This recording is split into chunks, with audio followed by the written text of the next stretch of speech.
안녕하세요. 피라저씨 오두막집 친절한 피라저씨입니다. 저는 부동산 하는 아저씨고요. 오늘부터 이제 부동산에 관련된 이야기, 그 다음에 제가 살면서 느꼈었던 여러 가지 이야기들 영상으로 만들어서 한번 올려보려고 합니다. 부동산에 관련된 이야기는 아무래도 제가 지금 일하고 있는 지역이 지하철 역세권에 이제 좀 원룸이 많이 있는 지역이에요. 그렇다 보니까 이제 원룸 건물에 대한 이야기, 그다음에 뭐 임대인, 임차인분들이 알아두시면 좀 좋을 만한 그런 내용들이 될 것 같아요. 그래서 오늘은 이제 첫 시간이라서 이제 어떤 걸 올려보면 좋을까 이제 생각을 많이 해봤는데, 저희 부동산 이제 그 원룸 건물이 많이 있는 지역이다 보니까 한 50대, 60대 뭐 그 이상 되시는 분들이 원룸 건물에 대해서 문의를 하러 많이들 오세요. 그래서 오늘은 노후 준비를 위한 원룸 건물 수익형 부동산에 대해서 한번 말씀드려 보려고 합니다. 그래서 제가 말씀드리는 그 원룸 건물이라는 건 그 뭐 오피스텔이나 이제 뭐 도시형 생활주택 같은 그런 원룸 건물이 그런 원룸이 아니고요. 그 원룸 건물들 원룸이 이제 여러 개 있는 그런 뭐 다가구 주택 같은 그런 뭐 그런 통 건물을 이제 말씀을 드리는 거예요. 보통 이제 꼬마 빌딩이라고 하죠. 우리나라 사람들은 좀 부동산에 그 관심이 굉장히 많죠. 특별히 뭐 아파트에 대해서 이제 관심이 굉장한데, 그래서 예전 정부부터 해가지고 아파트 가격을 잡으려고 많은 정책들을 내놨죠. 그래서 뭐 지금 아파트 가격이 뭐 어느 정도 뭐 보합세가 됐다든지 아니면 좀 다운이 많이 되어 있죠. 아파트는 좋은 투자 상품이 맞습니다. 하지만 이제 사람마다 또 이제 상황마다 좀 투자해야 되는 상품들이 좀 달라지셔야 되실 것 같아요. 이게 보통 아파트에 투자하시는 분들은 보통 이제 단순히 거주 목적이 아니라고 하시면 거의 대부분 나중에 시대 차익을 노리고 이제 투자하시는 분들이 대부분이신데요. 예를 들어서 만약에 좀 나이가 좀 있으셔서 이제 은퇴를 준비하신다든지 노후를 준비하신다고 하시면 이런 아파트보다는 원룸 건물 같은 수익형 부동산이 더 좋다라고 좀 말씀드리고 싶습니다.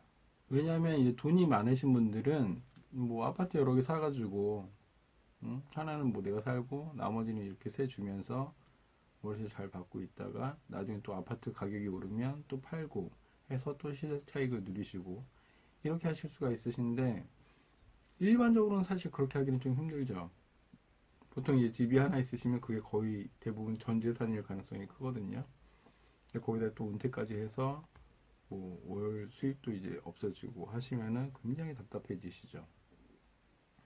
그래서 원룸 건물이 좋은 게 거주도 하시면서 월세 수익도 발생하실 수가 있으시기 때문에 주거와 수입을 동시에 해결하실 수가 있어요.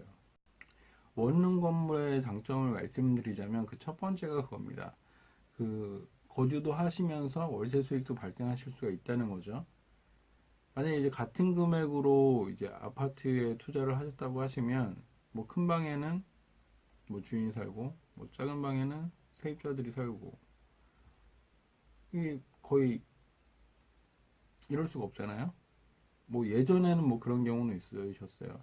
제가 굉장히 어렸을 때도 뭐 큰 방에서 이제 주인이 거주하고 작은 방에서 저희 가족들이 이제 같이 살았던 그런 경험이 있는데 그건 정말 옛날 얘기고 지금은 사실 그렇게 하기는 너무 힘들죠. 뭐 집주인도 불편하겠지만 세입자도 뭐 힘들죠. 요즘에 이제 개인 프라이버시가 굉장히 강하기 때문에 아무도 그렇게 하려고 하지 않을 거예요. 근데 이제 원룸 건물 같은 경우에는 거의 뭐 3룸이라든지 4룸이라든지 보통은 이제 주인 세대가 거주할 수 있는 그런 공간이 또 있습니다. 그렇기 때문에 주거와 월 수익을 해결하실 수 있는 좋은 상품인 거죠. 두 번째는 요즘에 1인 가구가 늘어나고 있는 건 뭐 다들 알고 계시잖아요. 그래서 임대 놓기가 굉장히 좀 쉽다라는 거예요. 상대적으로. 물론 이제 지역에 따라서 뭐 임대료에 따라서 조금 뭐 차이는 나실 수는 있으세요.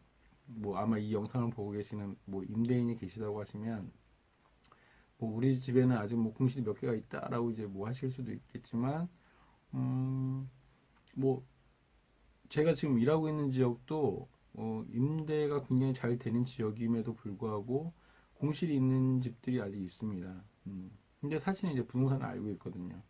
그러니까 그 집이 왜 공실인지, 그리고 어떻게 하면은 공실을 이제 만들지 않을 수가 있는지.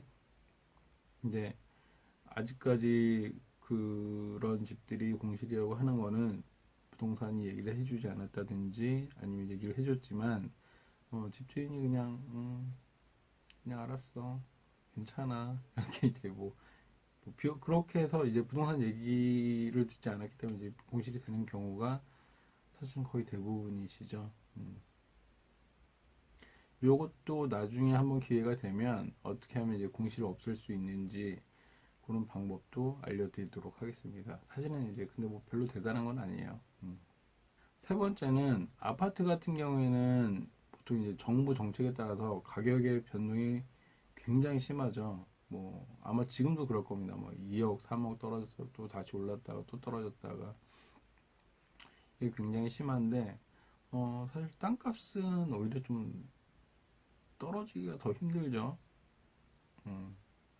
이건 사실 지방의 경우도 마찬가지인데 뭐 특별히 사실 때 뭐 좀 뭐 사기를 당해서 사신 게 아니라고 하시면 떨어지는 일은 사실은 거의 없습니다. 음. 무슨 얘기를 하고 싶은 거냐면 나중에 아파트처럼 이런 다가구 주택도 시세 차익을 보시고 파실 수가 있다는 거예요. 거주도 하시면서 월세 수익도 발생을 하고 나중에 몇 년 지난 다음에 땅값이 올라서 내가 다른 지역으로 또 이주를 하게 된다든지 했을 때 팔게 되시면 그만큼의 또 시세 차익도 보실 수 있기 때문에 뭐 이것만큼 좋은 상품이 또 있을까요? 노후 준비를 하시는 분들이라고 하면. 오늘은 여기까지 하고요. 다음에 또 찾아뵙도록 하겠습니다. 좋은 하루 되세요. 감사합니다.